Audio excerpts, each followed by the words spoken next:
Quand ce gars aperçoit un groupe de gobelins en train de boire, il ne se précipite pas pour les frapper. Au lieu de ça, il utilise son skill et ouvre son inventaire pour sortir une sorte de Pokéball et invoquer son gobelin esclave.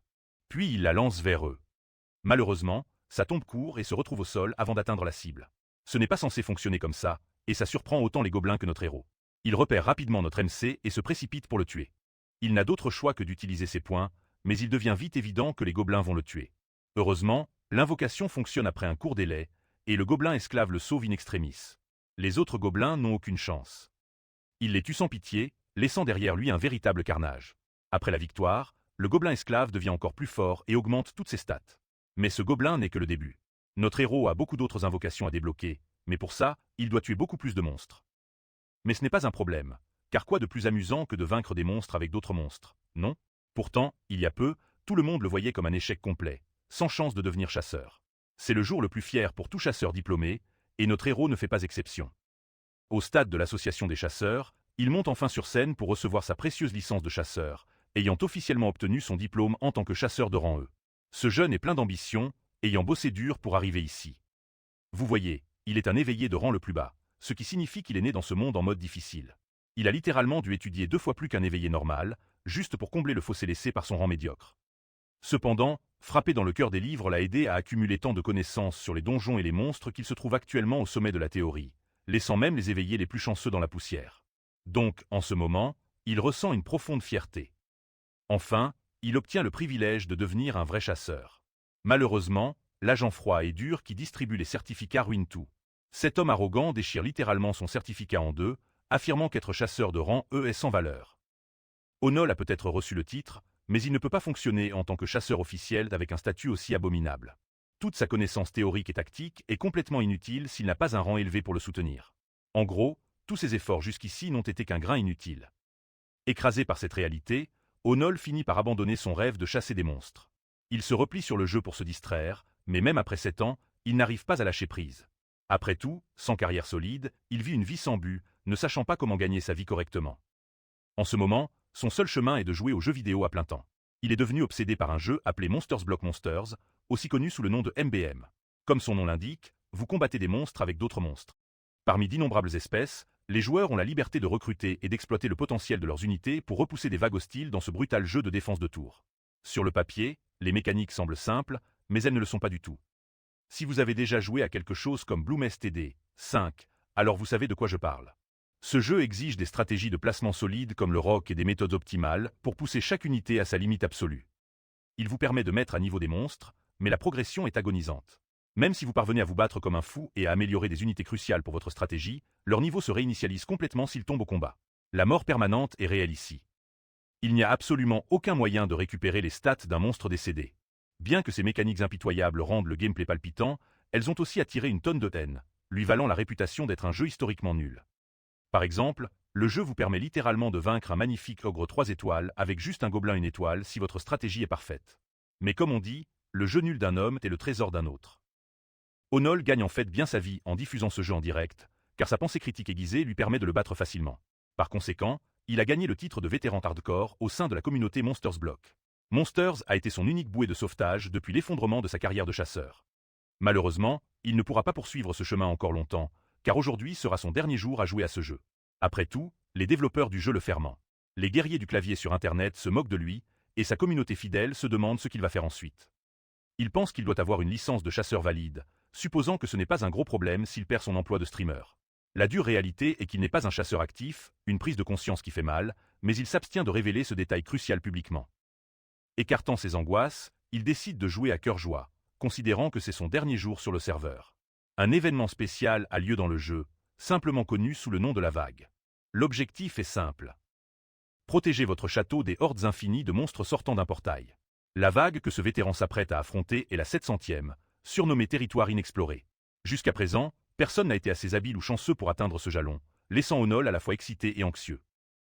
Il lance le jeu, et une énorme nuée de monstres commence à apparaître depuis la porte primordiale. Alors que l'énorme horde de bêtes charge en avant, il déploie son archer de niveau 100 pour réduire le nombre. Cependant, un seul archer n'est pas du tout suffisant contre cette horde et finit par se faire massacrer. C'est une perte dévastatrice. Pourtant, il n'a pas perdu espoir. La prochaine troupe à entrer en jeu est sa reine succube de niveau 130. Tragiquement, elle aussi devient le déjeuner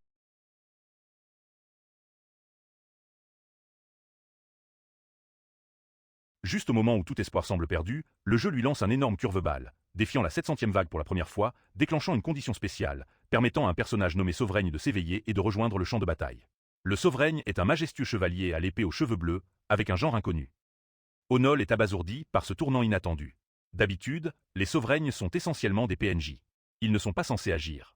Alors que la horde de monstres se jette en avant, cette beauté divine se tient juste au-dessus de la porte du château, complètement imperturbable. Tirant son épée, le Sovraigne la manie avec une grâce mortelle, laissant une traînée de lumière divine qui tranche les monstres comme s'il jouait à une version tordue de Fruit Ninja. Même Onol, qui a joué à ce jeu des milliers de fois, est absolument fasciné par la force de ce personnage. Une autre vague de monstres se précipite vers eux. Ils sautent dans les airs et libèrent une autre éclat d'arcane, dévastant les rangs ennemis. Ils continuent à frapper les bêtes jusqu'à ce qu'il ne reste finalement que d'énormes tas de cadavres.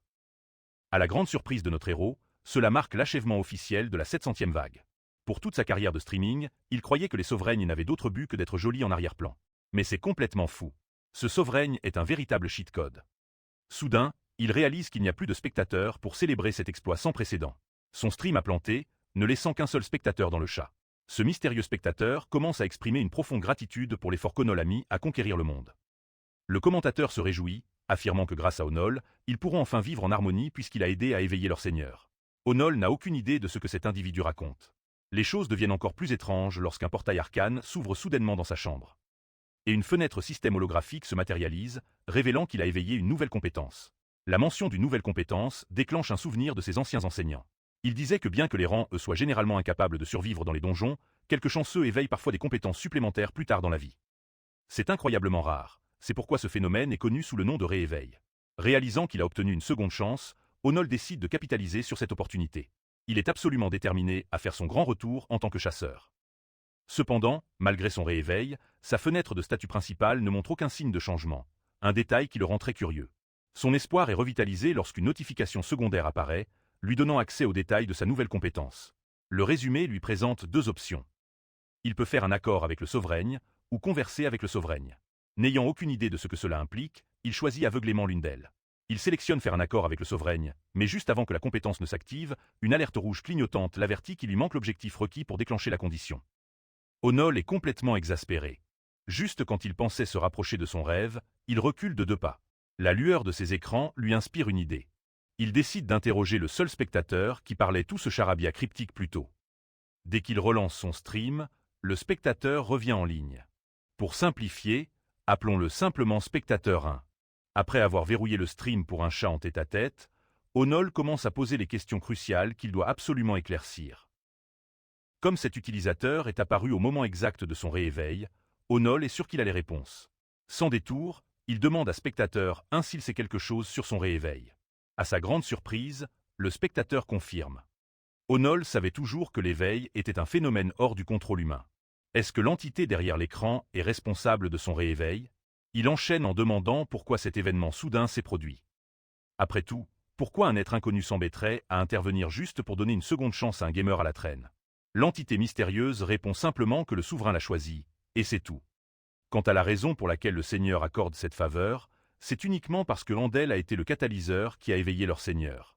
L'entité le rassure que la confusion dans son esprit se dissipera naturellement avec le temps. Pour les compétences nouvellement acquises, Onol doit simplement les considérer comme un gage de la profonde gratitude de leur Seigneur. Il abandonne l'interrogatoire, se concentrant maintenant sur comment utiliser ces nouveaux dons. La compétence intitulée Conversation avec le souverain a un temps de recharge, ce qui signifie qu'il doit attendre avant de l'activer. Il accepte, mais il exige de savoir pourquoi l'autre compétence est actuellement verrouillée derrière un mur. L'entité mystérieuse réalise soudain son erreur et corrige immédiatement le tir en déposant 50 pièces d'or dans le portefeuille du système de Onol. Maintenant, il a la monnaie requise. Onol peut enfin tester ses compétences à sa guise et assembler le puzzle à son rythme. Avec sa tâche accomplie, l'entité lui dit au revoir et se déconnecte du stream. Onol est complètement perdu. Il essaie même de se pincer pour être sûr de ne pas être coincé dans un rêve d'hyper-réaliste. Quoi qu'il en soit, une chose est certaine. Ce rééveil n'est pas un simple coup de chance. Cette entité mystérieuse connue sous le nom de Seigneur en est directement responsable. Soudain, une notification système retentit, l'alertant d'un dépôt de 50 pièces d'or. Cette nouvelle monnaie lui permet enfin d'activer sa compétence, de traiter avec le souverain. Instantanément, une immense vitrine numérique apparaît devant lui, affichant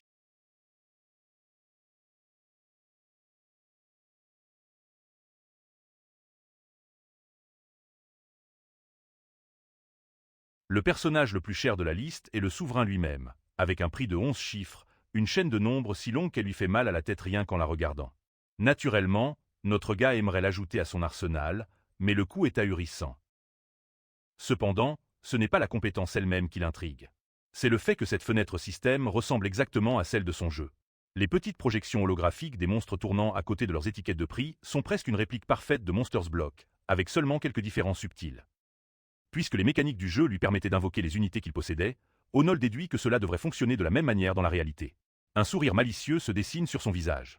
Il n'a pas besoin d'être physiquement fort pour être un chasseur de haut niveau. Il peut simplement laisser ses invocations. En parlant d'or, une réalisation le frappe. Dans MBM, les joueurs avaient deux façons de gagner de l'argent, nettoyer des donjons ou chasser des monstres et vendre le butin. En appliquant ces mécaniques de jeu à la réalité, il comprend qu'il doit abattre des monstres pour récolter l'or dont il a désespérément besoin. Le problème évident, cependant, c'est que ses statistiques physiques actuelles sont au plus bas, bien trop faibles pour chasser même un slim de bas niveau, sans parler de quelque chose de dangereux. N'ayant pas d'autres options, il confirme la transaction pour le gobelin esclave. Une Pokéball bleue contenant son gobelin esclave se matérialise dans la réalité. La scène change pour montrer le bâtiment animé de l'association des chasseurs. Onol est ici pour s'enregistrer officiellement en tant que chasseur solo de rang 2. Après que la réceptionniste ait consulté son dossier, elle trouve 4 missions disponibles adaptées à un novice de son niveau.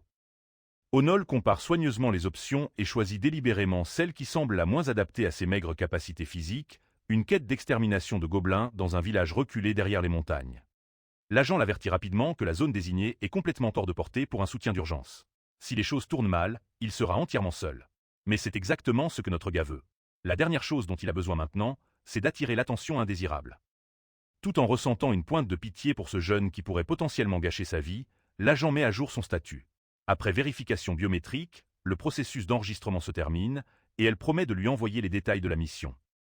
Onol est autorisé à partir et est pratiquement en effervescence d'anticipation pour ses débuts. En arrivant enfin au village reculé, le client qui a émis la commande se précipite pour le rencontrer. Le vieil homme est extrêmement reconnaissant qu'un chasseur courageux ait accepté sa demande. Après tout, très peu d'éveilleurs accepteraient de venir ici pour un paiement si dérisoire. Pourtant, le vieil homme semble sceptique qu'un gamin frêle comme Onol puisse gérer ces créatures malfaisantes tout seul. Il s'inquiète sincèrement pour la sécurité de notre gars. Appréciant la sincérité du vieil homme, Onol affiche un sourire confiant et le rassure qu'il ne laissera plus ces créatures viles profaner le village. S'aventurant profondément dans la forêt où le nid de gobelins est supposé se trouver, Onol tombe sur une vue plutôt inattendue. Au lieu d'agir comme des créatures désordonnées guidées par des instincts primitifs, ce groupe de gobelins se détend tranquillement près d'un ruisseau, buvant de l'eau comme des humains ordinaires. Ignorant la bizarrerie, Onol ouvre son inventaire et sort son familier nouvellement acquis, qui est actuellement dans sa forme de blob bleu. Canalisé son entraîneur Pokémon intérieur, il lance la Pokéball bleue à toute vitesse vers les créatures. La sphère atterrit juste devant les gobelins perplexes. Pendant un dixième de seconde, rien ne se passe. Onol se retrouve dans une situation délicate. Sa Pokéball semble avoir échoué à se déployer. Réalisant que l'humain devant eux est hostile, les gobelins montrent immédiatement leurs griffes acérées et se rapprochent, prêts à le déchirer en morceaux. Sachant qu'il n'a pas d'autre choix, Onol se prépare à se battre à main nue. Au lieu de fuir, il serre le poing, prêt à donner un coup de poing désespéré. Cependant, juste au moment où un gobelin vert s'apprête à lui plonger ses griffes, le système se déclenche enfin. L'invocation du gobelin fait une entrée explosive, se matérialisant de nulle part et repoussant brutalement le monstre hostile avec un énorme gourdin. Voir son invocation de près fait quelque chose, cliquer, dans la tête de Onol. Quand il a commencé à streamer MBM, le tout premier monstre qu'il a obtenu était un gobelin esclave standard. Au fil du temps, il avait équipé ce minion de bas étage avec des objets de niveau divin, faisant évoluer cette créature de bas niveau en un véritable monstre qui a solo 100 vagues de monstres féroces sans assistance. Il avait nommé ce gobelin Gano. En regardant les statistiques de son familier, cela devient évident. Cette créature porte exactement le même équipement de rang à haut de gamme que Onol avait farmé. Cela renforce sa conviction, c'est son Gano, ramené à la vie. Gano devient complètement fou, déchirant littéralement les deux gobelins de première ligne en morceaux. Le troisième et dernier gobelin, utilisant ses dernières cellules cérébrales, se retourne et s'enfuit dans la direction opposée. Malheureusement pour le monstre en fuite, Gano est équipé des chaussures de battement d'ailes de Ravenne. FR. Se déplaçant comme un éclair, le familier traverse la clairière et découpe le dernier gobelin avant même qu'il puisse crier. Onol reste là, la mâchoire presque collée au sol. Il n'avait jamais réalisé à quel point Gano était terrifiant dans un cadre réaliste. FR. Avec la menace neutralisée, le familier couvert de sang revient vers son maître, affichant une adorable tête de chiot, réclamant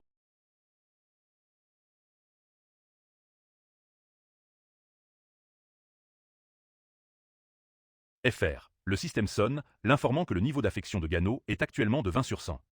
FR. Il précise qu'atteindre l'affection maximale débloquera une nouvelle compétence. Le gamer pragmatique, qui hésitait même à toucher son invocation, tombe à genoux et étreint le gobelin comme s'il était son frère perdu. FR. Revenant à l'essentiel, Onol remarque un gros problème. Les corps n'ont laissé tomber aucun butin. Comment est-il censé farmer de l'or? Heureusement, Gano a déjà tout. FR. Le familier saute de cadavre en cadavre, plongeant ses mains dans leur poitrine pour récolter leur essence vitale, qui prend la forme de pierres de mana faiblement lumineuses. Un portail d'énergie bleue apparaît à proximité, et Gano y jette les pierres. FR. En échange des 3 noyaux de bas niveau, le château d'illusion du Seigneur dépose directement 30 pièces d'or sur le compte de Onol. Tout devient clair.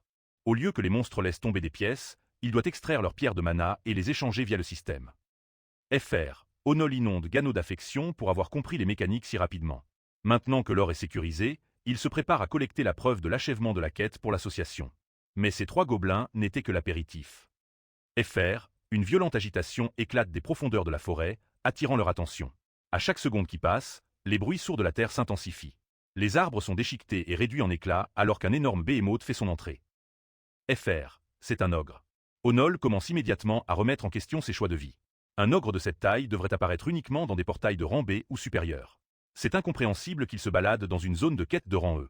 Cependant, un détail attire son attention. FR. Le monstre allait lourdement et est couvert de nouvelles blessures. Il a clairement déjà été dans un combat brutal. Pourtant, les blessures ne justifient pas de sous-estimer une menace de niveau boss. Pour aggraver les choses, une alerte système clignote en roue. FR. Gano n'a plus que 3 minutes avant que sa durée d'invocation n'expire. Le familier loyal s'avance, totalement imperturbable face à un adversaire 4 fois plus grand. Gano lance un regard confiant à son maître, demandant silencieusement sa confiance. FR. Activant ses chaussures de battement d'ailes, le gobelin se lance dans une course rapide vers la bête géante. L'ogre rugit, balançant un énorme tronc d'arbre arraché comme une batte de baseball pour repousser le nuisible. Mais Gano est incroyablement rapide. FR. Il saute dans les airs, prenant une posture en plein vol pour maximiser son élan. Il descend comme une météorite, visant le crâne de l'ogre avec sa massue. L'ogre lève désespérément ses bras massifs pour protéger ses points vitaux. Gano ne relâche pas la pression. FR. La pression immense devient rapidement insupportable pour la bête, entraînant un craquement dégoûtant alors que ses os du bras se brisent et que ses côtes s'enfoncent. Il pousse sa force amplifiée encore plus loin. FR. Gano libère une onde de choc qui envoie des vibrations tonitruantes à travers la forêt, forçant Onol à glisser en arrière juste pour rester debout. Finalement, l'ogre est complètement écrasé sous la force cinétique pure. FR. Onol est complètement abasourdi par cette démonstration astronomique de puissance brute, se précipitant pour célébrer la victoire avec une petite danse joyeuse. Avec seulement 3 secondes avant de disparaître, Gano extrait rapidement la massive pierre de mana du torse de l'ogre et la présente. FR. Le familier se dissipe ensuite en sa forme d'orbe bleu, laissant Onol tenant un gros noyau de haute qualité. Le portail arcane réapparaît pour réclamer le prix. FR. Jeter la pierre de mana intermédiaire à l'intérieur lui rapporte un dépôt massif de 100 pièces d'or, portant son total à un confortable 130 pièces. Il semble que le système ait encore une surprise en réserve. FR. Comme c'est son premier véritable abattage de monstre, Onol reçoit un ticket de gacha premium. Ce ticket permet aux joueurs de tenter leur chance pour des objets exceptionnellement rares, bien que tout vétéran sache que les taux de drop sont généralement catastrophiques. FR. Activer le ticket fait apparaître un coffre orné plein de mystères devant lui. Une vérité fascinante est révélée par le système. L'équipement de niveau divin qu'il tire du gacha n'est pas seulement pour ses invocations. Il peut réellement équiper les objets lui-même pour booster ses propres stats au plus bas. FR. Avant qu'il ne puisse célébrer son nouveau potentiel, le bruit des branches qui craquent l'alerte à l'arrivée de renforts. Un groupe entièrement armé d'éveilleurs se précipite dans la clairière, suivant clairement la trace de l'ogre blessé. Cette trace les mène directement à leur cible, mais le problème, c'est qu'elle est déjà morte. FR. Dès que Onol aperçoit l'équipe, son cœur s'enfonce dans le désespoir. Il reconnaît instantanément la femme qui mène le groupe. Yoon Sua, la redoutable leader de l'équipe 2 du prestigieux Guild Poonbak. FR. Il est immédiatement évident que son équipe était celle qui combattait l'ogre plus tôt, l'affaiblissant avant qu'il ne s'échappe. Affronter une guilde de haut rang pour un kill volé ne sera jamais facile. Onol essaie de s'éclipser discrètement, mais Sua lui ordonne de s'arrêter. FR. Son équipe se déploie instantanément et l'entoure. Après s'être présentée, elle explique sèchement que l'ogre anormal était leur proie désignée. Elle est visiblement ravie, ni par la situation, ni par le fait que quelqu'un d'autre semble avoir volé leur kill. FR. C'est une situation incroyablement tendue pour notre garçon. Sua jette un coup d'œil au cadavre de l'ogre, se demandant comment ce type a réussi à vaincre le monstre seul, même s'ils avaient été blessés lors du FR. 3 d'entre eux, de rang B, ont essayé de toute leur force de le vaincre sans succès.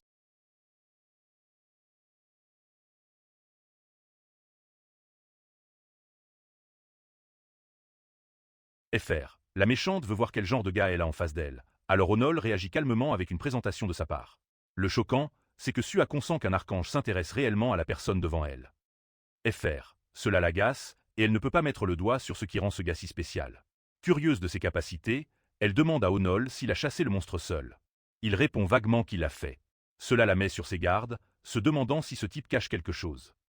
FR. Elle explique ensuite qu'ils étaient ceux impliqués dans le combat précédent contre l'ogre, et qu'elle est contente qu'il ait réussi à arrêter le monstre avant qu'il ne cause des dégâts.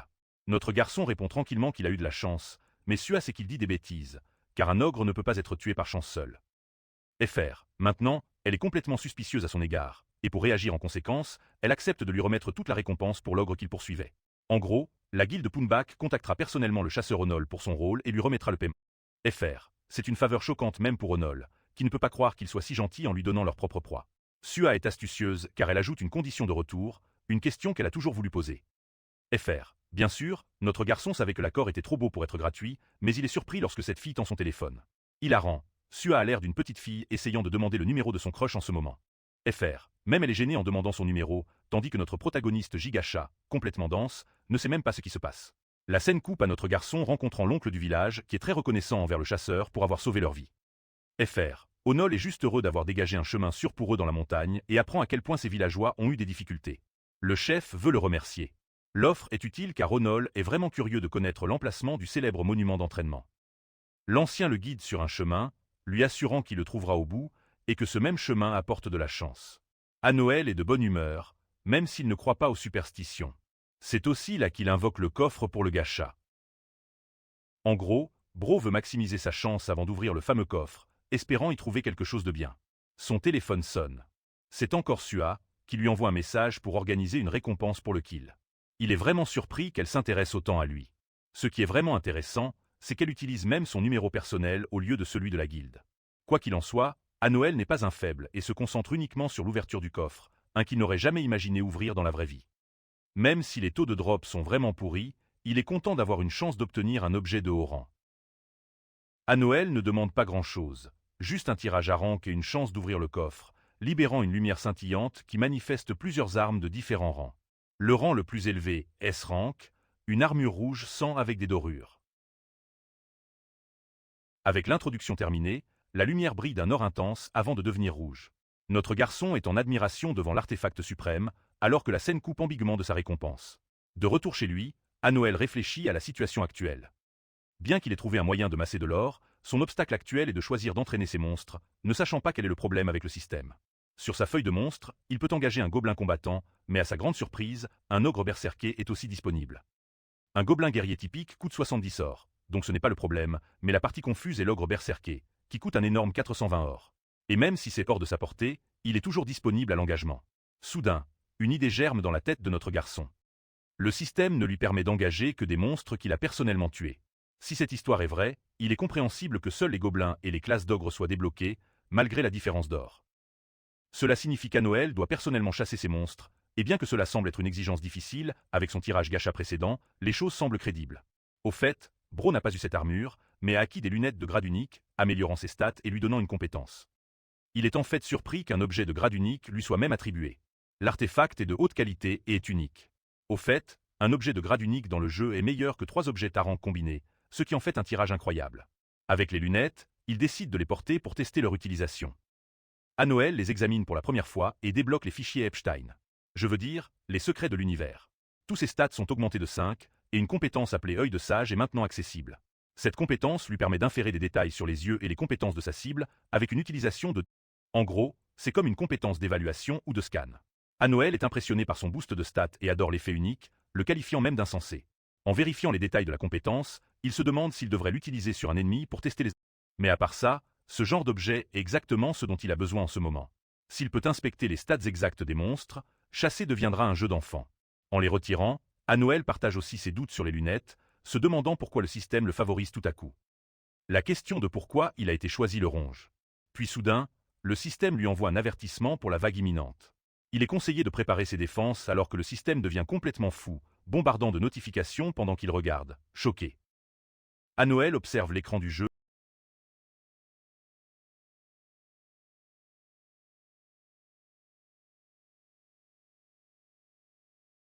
Tout ce qu'il peut imaginer, ce sont les armées de monstres qui vont l'envahir dès que la vague commencera. C'est comme un tube de niveau, un face au boss final. Bro perd ses moyens et veut décliner, craignant le résultat. Le système souligne que son échec face à l'invasion de monstres entraînera la destruction du château des illusions, ce qui signifie que tous ses pouvoirs disponibles s'effondreront. Et voici la partie intéressante. Anoël voit l'avenir, avec des villes brûlant dans la destruction totale du monde. L'échec, c'est la mort. La vague est sur le point de commencer, et Bro se demande comment il va arrêter ces foutus monstres. La porte bleue tourbillonne comme un portail, ressemblant exactement à celle du jeu, mais Anoël est confus sur pourquoi il est forcé de participer. De plus, sa propre participation entraîne une pénalité catastrophique. C'est un inconvénient vraiment fou, mais le système a décidé que c'était le tour et commencera la vague dans 10 minutes. Sachant qu'il ne peut pas trop réfléchir à la situation actuelle et qu'il doit simplement agir, notre garçon consolide son objectif d'arrêter les monstres. Le jeu a toujours été un simple jeu de défense, avec pour objectif d'empêcher les monstres d'attaquer le château. Pensez à un jeu de défense de tour, mais à cause de la difficulté agonisante de ce jeu, comme Hollow Knight, la stratégie est l'élément principal nécessaire pour arrêter les monstres, et même les invoquer au bon moment. Plusieurs structures défensives du château unifié doivent être utilisées avec une multitude d'objets. Après avoir coopéré avec tous ces facteurs, la meilleure stratégie et les tactiques pour chaque situation sont élaborées. C'est ainsi que le jeu fonctionne. Chaque contrôle pour notre garçon fonctionne actuellement comme un écran tactile. La première chose qu'il fait est de vérifier son inventaire de monstres. Apparemment, Bro a 5 monstres déployables. 4 d'entre eux sont des gobelins, et le dernier est un ogre. C'est une révélation intéressante, car apparemment Anoël peut utiliser ces créatures sans avoir à les engager dans ce mode. Il se demande s'il peut aussi accéder à la force du souverain, mais malheureusement, ce n'est pas accessible ou possible. Ensuite, il essaie de rassembler des troupes supplémentaires en dépensant son or, mais le système l'en empêche aussi, empêchant tout changement après la notification de la vague. Bro commence à se demander si ce foutu système le sabote secrètement. La première vague de 70 consiste en le comte Goulard, ainsi que son unité d'élite des enfants dragons. Ce type est noté 6 étoiles, avec une armée supplémentaire de 61 dragons. Un monstre à 6 étoiles ne semble pas bon pour un combat. Les rangs d'étoiles sont censés indiquer la puissance de combat, et le rang confirme également le potentiel de chaque monstre. Il est évident que si la différence entre les étoiles est trop grande, un monstre sera écrasé par l'autre. La partie vraiment préoccupante est qu'il doit s'occuper d'un putain de monstre à 6 étoiles avec son petit groupe d'1 étoile. Peu importe ce qu'il fait, le résultat est évident. Bro va se faire annihiler par même un seul dragon. Anoël n'a même pas d'or ou d'autres monstres pour l'aider dans sa stratégie. Soudain, le système lui offre un avantage unique, lui permettant une structure défensive et un objet qui seront distribués à toutes ses forces. Maintenant, vous pourriez penser que c'est une sorte de grande aide, mais notre garçon est offensé par le fait que ce système s'attend à ce qu'il réussisse ainsi. La situation peut être folle, mais Anoël doit tirer le meilleur parti de ce qu'il a, surtout qu'il est le vétéran de ce jeu de malheur. Il commence à manipuler l'environnement, cherchant un moyen d'arrêter la vague grâce à son expérience. Avec seulement 8 minutes restantes, il se dépêche aussi vite qu'il peut, prenant en compte tous les différents éléments jusqu'à ce que le chronomètre atteigne 15 secondes. Après sa préparation, le compte à rebours atteint 0. Anoël est prêt à affronter la vague commence avec la fureur des wyverns, engloutissant tout le ciel avec leur nombre. Leur objectif est de cibler la tour ou le château dans ce cas, l'armée est dirigée par le comte. Au début de la vague, les wyverns frappent violemment la barrière, faisant de leur mieux pour créer une ouverture. Le puissant comte est agacé de voir ces monstres incapables. Plusieurs autres wyverns s'attaquent à la structure renforcée, mais tout cela grâce à la stratégie d'Anoël. La première chose qu'il a faite est d'utiliser le bonus de barrière infinie, renforçant les défenses à 100 contre toute attaque. La barrière infinie est invincible, mais elle a une condition supplémentaire. Elle ne peut être utilisée que lorsque le nombre de monstres est inférieur au rang de 2 étoiles pour le joueur. Eh bien, malgré tous les efforts de notre garçon pour lancer la barrière, un wyvern lâche sa respiration ardente, infligeant des dégâts et détruisant la barrière. Grâce à ces effets, le bouclier se régénère et maintient la barrière en vie. Mais il y a un gros problème. Chaque attaque compte comme un point négatif. Si les 61 dragons attaquent ensemble, la durabilité chutera à moins de la moitié instantanément. C'est la faille, mais notre gars a une solution, le spam de clics. Il s'inspire des joueurs d'OSU. Ainsi, la durabilité augmente d'1 point par clic, ses doigts étant la seule limite au processus de guérison de la barrière. La main d'Anoël commence à lui faire mal, mais c'est le meilleur moyen de garantir la défense de la barrière. La vraie question est, comment arrive-t-il à vaincre ces monstres divins? La réponse est simple, la barrière renvoie l'attaque d'un wyvern, lui infligeant 1 point de dégâts. Normalement, les gobelins ne peuvent pas blesser les wyverns, mais grâce à son objet spécial, la cuillère à canne, les conditions sont inversées. Cet objet de rang permet à notre gars de faire des dégâts, peu importe l'écart de rang. Les wyverns commencent à perdre. Une des bêtes remarque même ce gobelin maladroit qui se moque de lui, et malgré sa rage, le dragon ne peut rien faire. À ce rythme, notre gars va avoir besoin d'environ 60 heures pour venir à bout de toute la horde. Maintenant, la partie difficile est de maintenir le processus de récupération de la barrière pendant 60 heures de folie. La bataille d'attrition commence alors qu'Anoël spamme son doigt, se demandant si ses gobelins vont mourir en premier ou lui. Les forces du comte se heurtent à celles d'Anoël, offense et défense se retrouvant dans une impasse. Un peu plus tard, notre gars commence à se fatiguer, et au moment où il essaie d'atteindre de l'eau, son corps entier frissonne de froid. Le problème, c'est qu'il n'est même pas autorisé à interagir avec quoi que ce soit en dehors du jeu. Pour faire court, Anoël doit encaisser sans repos, sans eau, sans nourriture, sans pause, juste pour battre le jeu. Avec tous ces mouvements synchronisés, il sait que la plupart des gens perdraient la raison, mais lui, il voit ça comme le début du jeu. Un des dragons éclate de rage et lâche un souffle de feu titanesque, réduisant considérablement la barrière. Être acculé et ressentir l'adrénaline, c'est exactement pourquoi notre gars adore ce jeu, alors que seulement 2 heures se sont écoulées et qu'il en reste 58. La peine de mort est bien trop élevée. Le monde entier va à sa perte. Anoël passe en mode Gamer God et prend le contrôle, jurant de se battre plus fort. 12 heures agonisantes passent, mais il n'est même pas à la moitié. Les dégâts vont finir par s'accumuler, donc tôt ou tard, ça ira mieux. Les gobelins attaquent lentement les dragons, 2 wyverns s'effondrent, mais le reste de l'armée reste. Anoël est d'accord avec ça et veut continuer sur cette lancée. 3 monstres de plus s'effondrent, son esprit tient bon. Un jour a passé et il n'a nettoyé que 10, puis 12. Quand quelques wyverns essaient de percer la barrière, 2 demi-dracs meurent dans le processus. Le comte savait que ces chiffres chutaient, plus de wyverns tombaient, ainsi que les demi-dracs. Après une course complètement folle, il ne restait que 2 modes en terre. À ce stade, Anoël ne pouvait même plus toucher l'écran et ne pouvait pas réinitialiser la durabilité de la barrière. Un des gobelins lance une attaque, mais le wyvern passe au travers, avant de libérer une double frappe directement sur le bouclier.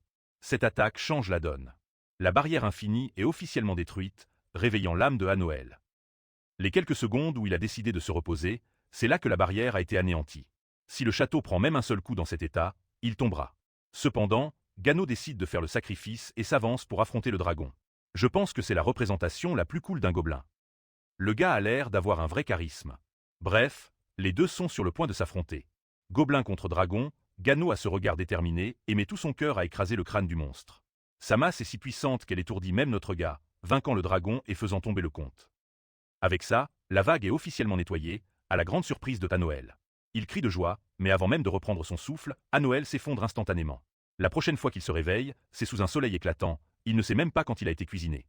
Il fixe l'écran du système, remarquant la fin de la vague, lui accordant 20 os de wyvern, 10 écailles de drake et 5 heures de drake.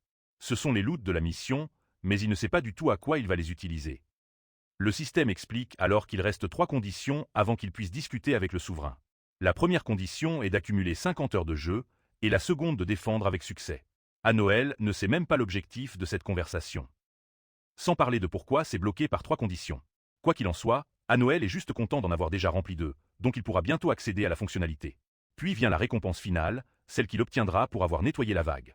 L'écran brille d'une lumière éclatante, éblouissant la pièce. À ce moment-là, on voit son téléphone.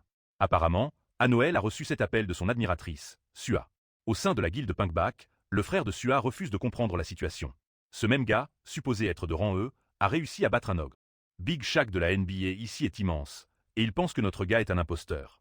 Mais Sua souligne qu'il y a des rumeurs sur le réveil de Anoël. Suyuk n'y croit pas une seconde, sachant que les réveils sont plutôt rares. À ce moment-là, il trouve l'homme du moment, Anoël lui-même, courant aussi vite qu'il peut pour discuter. Il sait qu'ils ont attendu un moment et s'excuse de ne pas avoir été disponible. Même si Anoël s'excuse énormément, Suyuk reste sur ses gardes parce que le gars a fait attendre sa sœur pendant 3 jours. Sua crie après son frère pour qu'il se calme. Pendant ce temps, notre gars remarque leur relation. Quant à Anoël, elle lui donne une explication concernant les récompenses de l'ogre ainsi que le règlement de paiement. Notre gars veut commencer par le rapport d'association. Ils sont donc amenés au bureau du personnel où la réceptionniste reçoit le témoignage personnel de Sua ayant vu ce gars abattre un ogre. Elle sait que personne d'autre n'aurait pu arriver, même s'il n'y a pas de preuves physiques. Suyuk, en grand frère surprotecteur, fixe la réceptionniste pour avoir osé les questionner, et elle plie instantanément. En même temps, elle argue qu'un monstre de calibre B nécessite une procédure de vérification formelle. Ce que cela signifie, c'est qu'ils vont mesurer les stats de notre gars pour voir si son histoire tient la route. Cela se fera avec un manomètre, et c'est un problème. Vous voyez, Sua comprend que ce gars s'est réveillé, mais même elle ne pouvait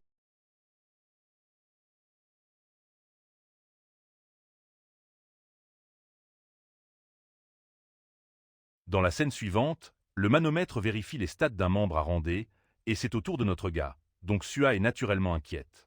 Son frère pense que c'est la meilleure situation possible, car il veut voir le potentiel de Anoël pour inspirer l'intérêt de la constellation. S'il n'a aucune capacité, alors il n'est pas digne d'être noté. Enfin, notre gars place sa main sur la grande pierre, sans rien sur lui pour booster ses stats. Cela fait un moment qu'il n'a pas été devant un de ses appareils, et comme d'autres chasseurs, il avait mesuré son mana il y a 7 ans. Le manomètre s'active pour vérifier ses stats pendant que ses amis attendent patiemment. Suayuk est attiré par une certaine réaction lorsque soudainement la mesure du manomètre atteint son terme. Anoël se tient là alors que l'évaluation révèle son nouveau rang, un incroyable S-rank, un retournement de situation qui attire l'attention de tous. Le descriptif S-rank est quelque chose qu'Anoël lui-même n'avait pas prévu jusqu'à ce qu'il obtienne la récompense finale de la mission. Vous voyez, à l'époque, il a acquis une nouvelle compétence, appelée leur S-Afterimage, qui ajoute les stats du monstre le plus fort de la vague précédente aux stats du joueur. Cependant, la stat n'est accessible que pendant 30 minutes et ne peut être utilisée qu'une fois par jour. En gros, Anoël peut utiliser les stats du compte Goulard pendant la période allouée, et c'est ce qu'il a fait, s'améliorant à des niveaux obscènes. Il a obtenu la compétence parfaite pour la mesure, car pendant que la compétence est active, ses pouvoirs sont comparables à un S-rank. Personne ne peut rien sentir. Le monde le considérera simplement comme un rookie S-rank. Les deux frères et sœurs sont stupéfaits. Même Suayuk doit faire un compliment malgré son hésitation. Avec la mesure terminée, il est officiellement reconnu comme celui qui a vaincu l'ogre. Un des membres lui assure que c'est tout ce dont ils avaient besoin. Anoël remercie les frères et sœurs de l'avoir aidé à faire avancer le processus. Il veut sortir tout de suite, mais en partant, Suayuk l'arrête pour discuter autour d'un café. Il l'invite aussi en tant que vice-chef de guilde, donc c'est une grande invitation qui attire l'attention de tous les autres. Les gens s'intéressent à ce développement, mais notre gars agit avec arrogance en refusant l'offre, croyant qu'il n'a besoin de Sua que pour des informations sur la guilde. En disant cela, Anoël s'éloigne, laissant son frère frustré sans mots. Il rentre chez lui et son visage est partout dans les nouvelles. Le stream vient de commencer, avec l'association des chasseurs déclarant son rang actuel comme B-rank. En fait, c'est parce que l'association n'autorise pas un chasseur à sauter plus de 3 rangs à la fois. Eh bien, même son propre stream a des commentateurs qui critiquent le jeu à Noël reste calme et fait comme s'il n'était pas celui dont il parle. Les spectateurs deviennent fous pour le secret S-rank qui a défié Suayuk. Ils spéculent que ce gars pourrait finir par rejoindre la guilde, mais apprennent aussi la rumeur selon laquelle il a rejeté. Pendant qu'il parle de lui, Anoël ajoute qu'il a du nouveau contenu pour les spectateurs. C'est en fait du contenu lié aux chasseurs, mais les spectateurs ne sont pas vraiment intéressés. Ils décident de susciter leur intérêt en demandant leurs suggestions pour nettoyer un donjon spécifique. Ils sont stupéfaits qu'il va streamer toute l'expérience de raid, car c'est considéré comme illégal. Il y a un accord de confidentialité pour les chasseurs qui ne peut pas être violé. Au lieu de cela, Anoël a l'intention de simplement poster le certificat de nettoyage et de raconter lui-même l'histoire. Ils pensent tous que son histoire va être géniale. Les guildes qui essaient activement de cacher les secrets des donjons échoueront à cause d'un streamer. Un spectateur suggère de s'attaquer au nid des dragons fous, mais un autre propose 50 000 pour le donjon de la cuisine des géants. Puis un troisième spectateur propose 1 million, lui demandant de déchirer les jambes de la reine dans la forêt des araignées. La différence entre 50 000 et 1 million est folle, mais les dons sont même écrasantes pour notre gars. Il leur dit de se calmer et fixe la notification la plus élevée. 10 millions de dons lui ont été attribués, choquant et attirant l'attention de tous les autres spectateurs. Les gars ont un fan en or, mais en réalité, c'est l'assistant du souverain qui veut parler à notre gars. Anoël se demande où il est envoyé pour une telle somme, alors il demande l'avis des spectateurs. L'entité lui suggère d'aller au fond du jardin de la méditation. Les autres spectateurs pensent que cette demande est un piège mortel, car personne n'a jamais réussi à le nettoyer. Le jardin de la méditation a 3 secteurs, l'entrée, le lac et la partie la plus profonde. L'entrée est considérée comme relativement sûre pour la chasse. Le vrai danger, c'est le lac au centre, qui invite à de nouveaux niveaux de danger. Personne ne sait ce que cache la partie la plus profonde, car ils n'ont pas pu passer le lac. Le seul à avoir réussi jusqu'ici est Sua, qui a atteint ses limites et a arrêté de progresser. Et maintenant, on lui demande de faire cette même mission, ce qui est impossible même selon l'analyse d'Anoël. Le spectateur ajoute qu'il n'a pas besoin de nettoyer le donjon lui-même. Il est d'accord avec la mission tant qu'Anoël atteint la partie la plus profonde. Cela change un peu la difficulté, bien qu'il soit même assuré d'un soutien supplémentaire si notre gars réussit à nettoyer le donjon. Les autres spectateurs s'opposent à cette demande folle, sachant que cela va coûter la vie au streamer pour du contenu. Certes, notre gars connaît la gravité de la situation, mais il est d'accord pour atteindre la partie la plus profonde et revenir. Ensuite, il y a le fait que le spectateur veut qu'il termine le donjon et lui a même offert son soutien. Anoël n'est vraiment pas enthousiaste à l'idée de cette mission, mais finit par crier qu'il est prêt. Allons au bureau des chasseurs, où la réceptionniste prend sa demande de défi pour le jardin de la méditation en expédition solo. Après avoir entendu son intérêt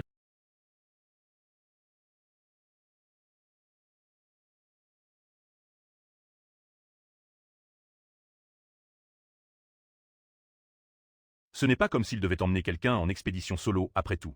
Elle lui propose un créneau pour demain, ce qui convient à Noël. Il doit se présenter à 4 heures, et donc à Noël part après avoir pris son rendez-vous. En sortant du bâtiment, un duo intéressant arrive, cherchant à attirer son attention pour discuter. Nous avons mon Genoun et ainsi de suite, deux chefs d'équipérage des guildes Aegis et Centaret qui le rencontrent. Notre gars réalise qu'ils doivent être au courant de sa récente réinitialisation d'évaluation. Les guildes Aegis et Centaret sont ravis de l'accueillir. Ce sont en fait deux des trois grandes guildes de Corée. Elles sont toutes deux intéressées à lui offrir des conditions bien plus attractives que ce que lui a demandé un punk, mais notre gars n'est vraiment pas intéressé par une conversation de guilde et s'éloigne en se concentrant sur sa mission. Il ne considère pas vraiment rejoindre une guilde car cela le freinerait. Ce qu'il doit prioriser, c'est le donjon, et en parlant de ça, Suyok reçoit un nouveau rapport de notre gars lui-même concernant sa mission. À Noël explique son intention d'atteindre la partie la plus profonde, celle que même Suyok n'a pas pu atteindre. C'est pourquoi il appelle le S-Rank pour des informations. Bien sûr, Suyok sait qu'il n'a pas à abandonner quoi que ce soit, jusqu'à ce que notre gars révèle qu'il a un moyen secret de nettoyer le donjon. Cette déclaration stupéfie le vice-leader, tandis que notre gars lui assure qu'il annoncera publiquement qu'il a nettoyé le donjon avec l'aide de Punkbex. Cela crée une incitation égale à partager l'information, c'est pourquoi Suyok est prêt, bien qu'il se demande si à Noël a vraiment un moyen de nettoyer ce donjon. Notre gars confirme donc, et le vice-leader passe à une autre proposition, l'exhortant à rejoindre la guilde. Bien sûr, notre gars refuse immédiatement. Juste au moment où Suyok essaie de faire semblant d'être le seul intéressé, à Noël partage que les guildes Aegis et Sonoré l'ont également contacté. Cette information frappe le vice-leader comme un camion, car cela confirme que les deux autres leaders agissent rapidement. À Noël insiste, croyant que l'offre de Punkbex a peu d'importance pour lui. Battu dans la négociation, Suyok accepte et précise une chose. Il n'a aucune information sur la partie la plus profonde et que la structure du donjon pourrait avoir changé au cours de l'année. À Noël est d'accord avec ça et fait de son mieux. Il arrive au lieu désigné avec ses lunettes et immédiatement, les hommes devant lui le remarquent. Kwang-Su se présente comme membre de la guilde Bulgul. Notre gars rend la politesse, mais le chauve sait déjà beaucoup de choses sur le gamin grâce à l'évaluation. C'est un prétentieux qui n'a jamais travaillé avec un S-Rank et a un problème avec notre gars qui postule en solo. Le gars est un mauvais perdant et explique grossièrement que sa guilde a une mission à accomplir, donc il ne va pas offrir d'aide du tout. Ne se sentant pas menacé, à Noël accepte la situation. Le chef de la guilde s'éloigne en agissant comme si le S-Rank ne signifiait rien dans un vrai combat. Même à Noël ne s'attendait pas à ce que ces gars soient aussi désagréables. Il a de la chance d'être entré, mais pour des donjons comme ceux-ci, une taille minimale de groupe est requise avec une réservation d'un mois. Les membres du groupe ont attendu un moment et notre gars a réussi à entrer dès le premier jour, donc ils sont en colère à ce sujet. Quoi qu'il en soit, il active l'œil du sage pour évaluer leur niveau. Tous sont nuls et ne pourront pas suivre notre gars dans les parties plus profondes. Cela signifie qu'ils pourraient être utilisés pour espionner. Quoi qu'il en soit, à Noël c'est qu'il ne va pas les croiser. Le chauve se retourne pour demander pourquoi il sourit. À Noël leur dit qu'il se rappelle une blague drôle, mais les idiots sont si peu sûrs d'eux qu'ils le prennent mal et veulent le frapper. Au milieu de ça, le membre du personnel ouvre la porte pour le raid de donjon, laissant entrer une foudre verte crépitante.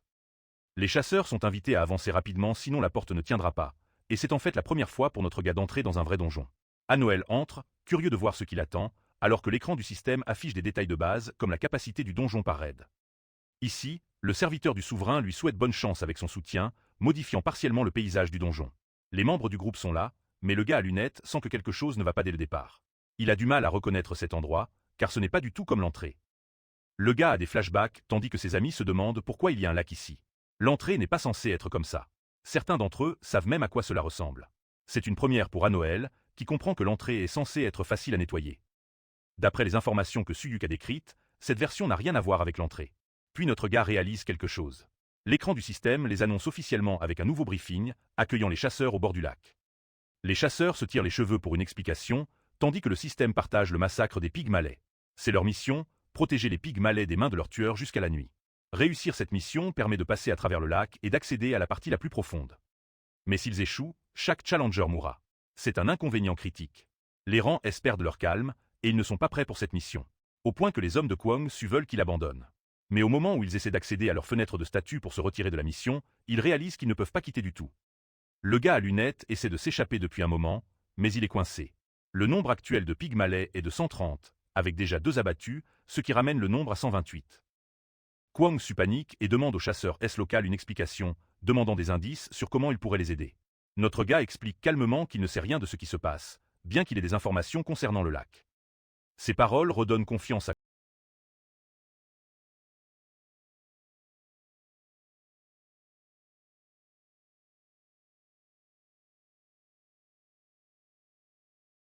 D'abord, il partagera ce qu'il sait, mais ils devront suivre ses ordres en échange jusqu'à ce que tout soit nettoyé. S'ils peuvent accepter cette demande, il est heureux de tout expliquer. L'accord menace l'autorité de la guilde, car il permettra à Noël de remplacer leur leader. Mais ils n'ont pas vraiment le choix, alors que le système annonce une nouvelle diminution du nombre de malais. Kwang Su sait qu'ils sont cuits s'ils ne se conforment pas, donc le gars à lunettes accepte le plan, tant qu'Anoël peut prendre la responsabilité si son plan échoue. Mais c'est une condition injuste puisque notre gars offre déjà une récompense. Kwang Su écoute patiemment et accepte de l'écouter. Anoël explique les détails du terrain avec lequel ils doivent composer. Il cartographie la structure exacte du... Le lac immense est au cœur des ruisseaux qui serpentent dans la forêt. Même le gars à lunettes est impressionné par ses sources d'infos, mais Anoël reste simple et dit qu'il a une compétence de reconnaissance. Kwang Su est choqué et heureux, car ils ne peuvent pas se perdre avec ce gars à leur côté. Même la disposition s'aligne avec les infos de Suyuk. En fait, Anoël utilise la carte sacrée donnée par le premier spectateur.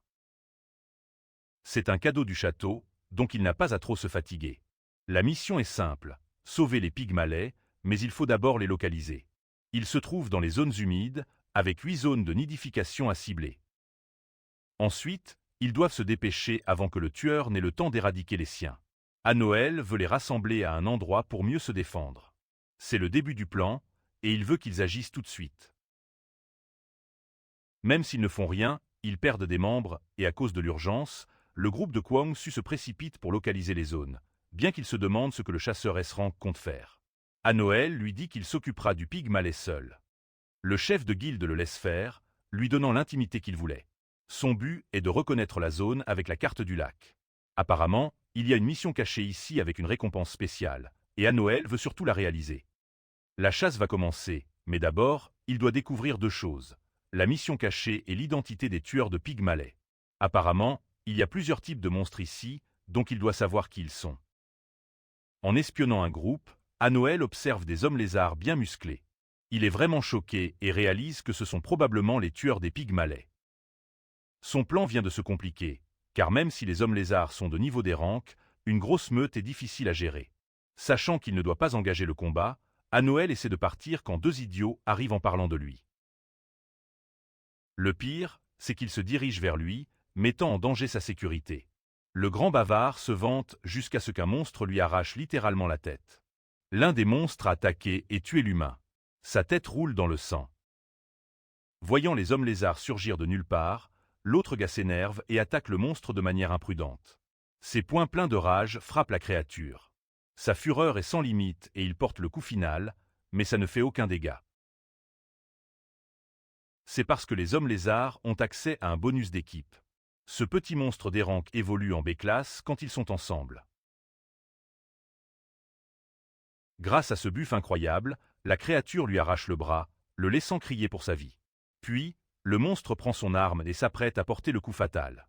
Soudain, le roi de l'aura, Gano, arrive et bloque l'attaque. Ce gobelin a été convoqué pour rétablir l'équilibre. Le gars de la guilde Bulgul n'en revient pas d'avoir été sauvé par un esclave gobelin.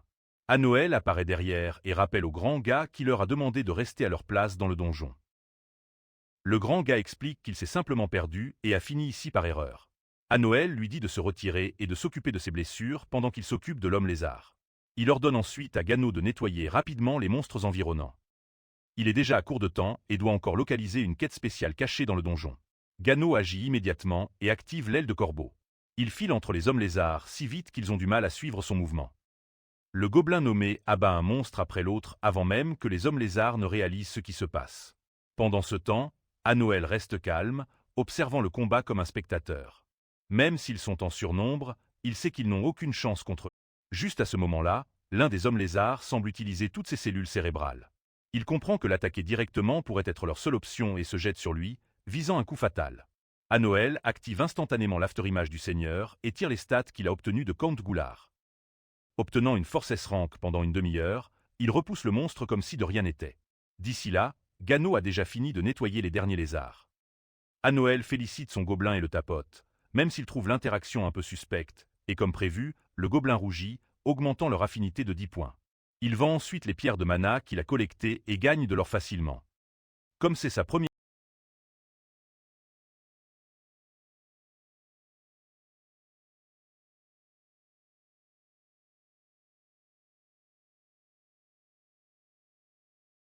Gano tapote alors son poignet, essayant de rappeler à Anoël que son temps est presque écoulé. Juste quand Anoël se demande s'il y a un moyen de gérer le compte à rebours, le gobelin commence à ressembler à ces gobelins avides d'or. À ce moment précis, le système affiche une notification lui informant qu'il peut simplement payer 5 ors pour chaque 10 minutes supplémentaires s'il veut garder son monstre invoqué plus longtemps. Le streamer trouve cette manœuvre extrêmement basse de la part du système, notant qu'il essaie constamment de le dépouiller dès qu'il en a l'occasion, mais il sait aussi qu'il n'a pas vraiment d'autre option. Avant qu'il ne puisse réfléchir davantage, il entend un étrange grondement, et soudain, une immense horde de pygmalais charge droit vers lui. La sueur coule lentement sur son visage, alors qu'il se demande comment il va contrôler un si grand groupe de cibles faciles. Encore une fois, Gano intervient pour sauver la mise en communiquant directement avec les pygmalais. Le gobelin capte leur attention et loue passionnément son maître, leur disant combien Unul veut vraiment les protéger. Les pygmalais éclatent instantanément en larmes après avoir entendu le discours émouvant et se précipitent vers Unul, essayant désespérément de montrer leur gratitude. Ainsi, Unul parvient à guider les monstres comme un berger menant son troupeau. Après avoir résolu cette situation inattendue, il continue à explorer la zone avec son gobelin, éliminant chaque espèce d'homme-lézard qui ose s'approcher d'eux. Cependant, lorsqu'il tente de vendre à nouveau les pierres de mana, le système affiche soudainement un avertissement rouge, l'informant que les fonds du château sont complètement épuisés et qu'il ne pourra plus vendre ou collecter de pierres jusqu'à ce que des fonds supplémentaires soient restaurés. Il semble que Unul ait déjà atteint la limite d'unité pour chaque espèce d'homme-lézard qu'il peut commander. Il ne s'attendait pas à ce que le château soit à court d'or. Maintenant qu'il sait qu'il y a un plafond strict sur le nombre de monstres qu'il peut contrôler, il décide d'arrêter de chasser les hommes-lézards, car cela serait inutile. Il compte ensuite les pygmalais qu'il a personnellement sauvés, arrivant à environ 60, et le système lui notifie qu'un total de 70 a été sauvé au total. De ce nombre, il devient évident que toute la guilde Bulgul n'a réussi à en sécuriser que 10 par eux-mêmes. Tout à coup, quelque chose change chez les pygmalais et ils commencent à agir de manière sauvage. Les cibles faciles commencent à courir à l'unisson, menant chaque joueur dans le donjon vers le centre du lac. Le système du donjon répond par une annonce, expliquant que les tueurs ont cessé de chasser les pygmalais et que la nuit est officiellement tombée. Ils sont félicités pour avoir réussi à protéger les cibles faciles des tueurs. Puisque le nombre total de pygmalais sauvés atteint 70, un objectif caché est également accompli en même temps. À présent, les membres de la guilde Bulgul sont complètement à bout, criant au donjon de les laisser sortir de ce cauchemar. Cependant, juste au moment où tout le monde pense que c'est enfin fini, une nouvelle notification apparaît et les informe qu'un essai de médication va bientôt commencer. Une immense vague d'eau scintillante surgit soudainement, et juste au moment où ils pensent que c'est fini, les pygmalais qu'ils ont sauvés se précipitent pour les protéger. O'Neill et Gano restent là, visiblement surpris. Le système les informe que les pygmalais qu'ils ont protégés rendent l'appareil par gratitude. O'Neill peine à croire que ces cibles faciles cachent un tel potentiel. Tout à coup, cela explique pourquoi il devait les protéger. Il se demande silencieusement si en sauver plus rendrait plus en sécurité.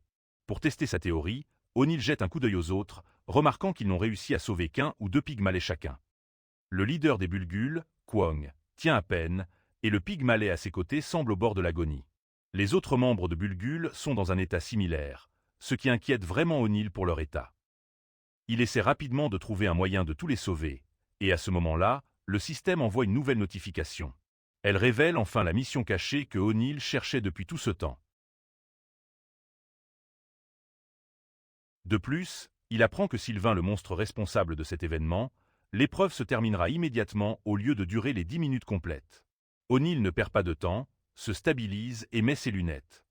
Il active son œil de sage et identifie rapidement une présence exactement là où le système l'a indiqué. En se concentrant, il confirme qu'il s'agit d'un monstre nommé Enkaruk, une créature très intelligente avec des compétences dangereuses. Cette réalisation le rend anxieux, car les monstres nommés sont considérés comme des êtres spéciaux avec des capacités uniques. Malgré cela, il se force à se calmer, se rappelant qu'une mission cachée n'allait jamais être simple. Quand Gano devient visiblement excité et se prépare à charger le monstre derrière la vague massive, O'Neill l'arrête et déclare qu'il ne fera que regarder ce combat. Il explique qu'en l'absence de résistance à l'eau, Gano serait en grand danger dans le lac. O'Neill ouvre alors sa boutique d'invocation de monstres pour en engager un nouveau pour gérer la situation.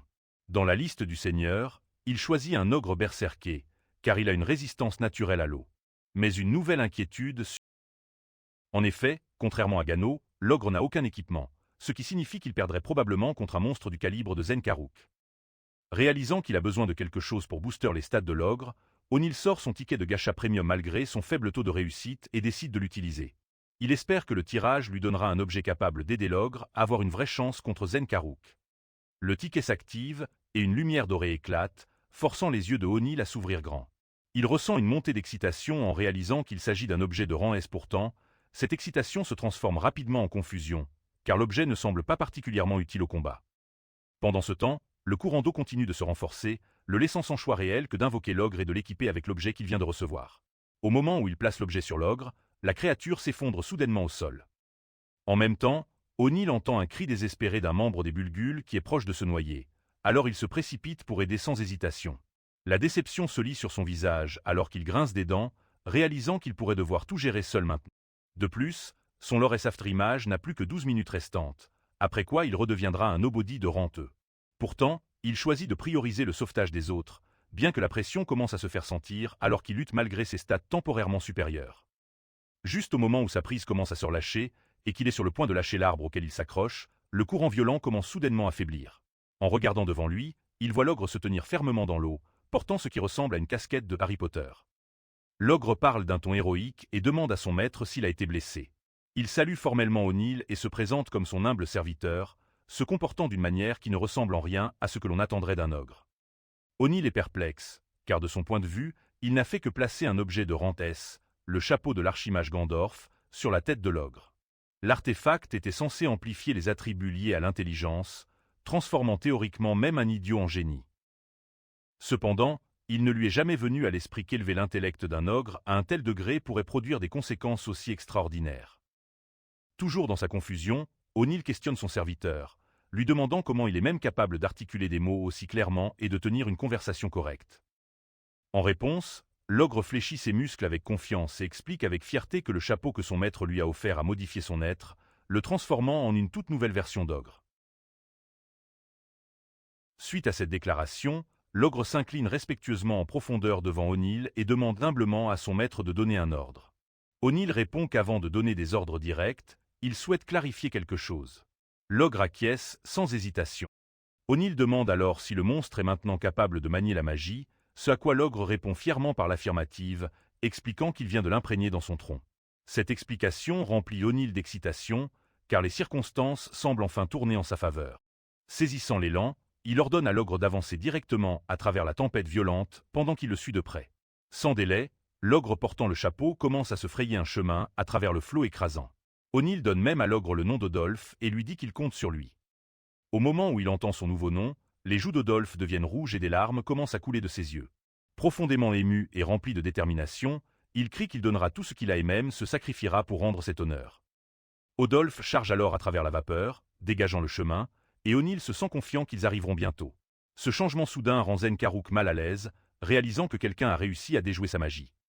Bien qu'il pense que celui qui a fait cela ne peut pas être un mage ordinaire, il reste convaincu que briser sa barrière ne sera pas facile.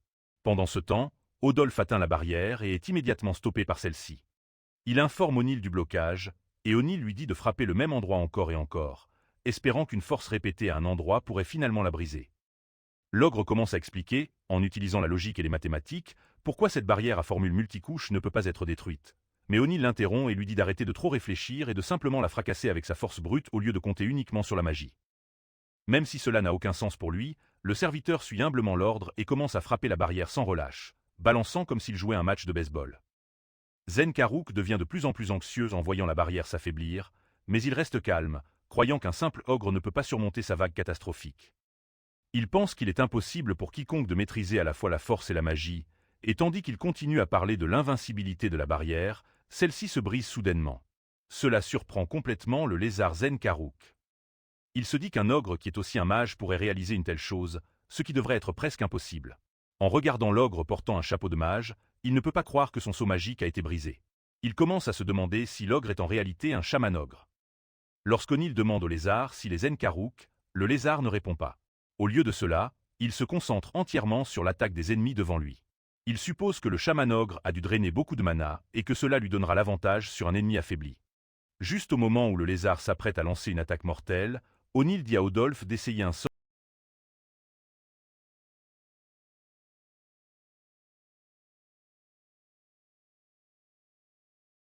Le lézard ne remarque pas qu'une vraie bûche arrive, et prétend avec arrogance qu'il a déjà gagné, affirmant qu'aucune magie ne peut briser sa barrière et qu'il avait anticipé cette attaque.